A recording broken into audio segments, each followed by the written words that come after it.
From raging fires to harrowing water rescues, firefighters have one of the most dangerous jobs in the country. But according to the numbers compiled by the International Association of Firefighters, one of the biggest threats to firefighters in the line of duty is death by cancer. Research from the Leukemia and Lymphoma Society shows when buildings burn, firefighters are exposed to multiple cancer-causing chemicals. And the Centers for Disease Control and Prevention says they're at risk for at least 13 different types of cancer. The International Association of Firefighters lists every line of duty death in its database. And our investigative team found that over the past 10 years, 70% of firefighters who died in the line of duty died of cancer. It's important to note that according to the IAFF, cancer is listed as a line of duty death in order for the families of fallen firefighters to be eligible for certain benefits like a monthly income or even education assistance. And the problem has now sparked some potential solutions with the hope of saving lives. It's like a smoke detector for cancer.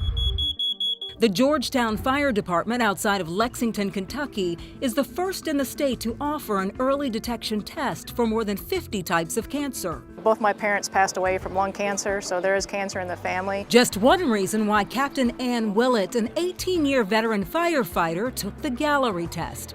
It's a simple blood draw that analyzes DNA for signs of cancer.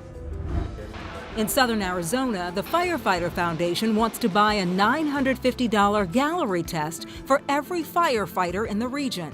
I think it's an awesome chance or opportunity that we have to screen some of these firefighters and maybe catch some of these cancers early in their career and hopefully before the cancer progresses or spreads. Almost everyone in the Tucson Fire Department knows someone who's been diagnosed or died of cancer. It's an unfortunate part of this job. One of my best friends that I've worked with for almost 17 years on this fire department just told me a couple weeks ago that he does have cancer. You want to try to make the job as safe as possible. It's obviously inherently dangerous to begin with. 150 miles northwest, the Buckeye Fire Department outside of Phoenix just got this. It's called a storm stick, and when it's attached to the truck, becomes a shower. It has a foamy solution to neutralize the dozens of chemicals in soot and debris. We wanted to do whatever we could to sort of reduce that risk. We're never going to be able to completely eliminate it, obviously, because of the nature of the job. In South Carolina, a potential solution from the state capitol. A bill working through the legislature would change the definition of a firefighter in South Carolina to include non-residents. Cancer does not stop at the state lines. We take everything home with us. The definition would in turn allow non-resident firefighters to receive health care benefits related to cancer. Benefits that firefighters who live in the state have been getting since 2021. But they're not always easy to get. They claim the benefits are out there, and a lot of times they aren't. Or if the benefits are out there, they're very slow to get to the families that in need. The bill is awaiting a first reading in a Senate committee.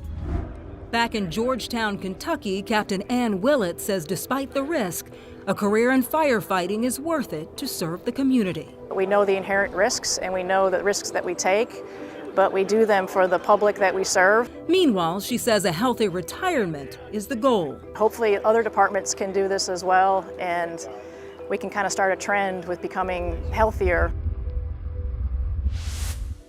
Indiana also taking action at the state level. Under a pilot program, the state will monitor firefighters' blood for harmful man-made chemicals called polyfluorinated substances, or PFAS. According to the CDC, these chemicals are linked to health issues like cancer, liver damage, and decreased fertility. Experts at the Indiana Department of Homeland Security will monitor the level of PFAS in firefighters' blood to study any potential health effects.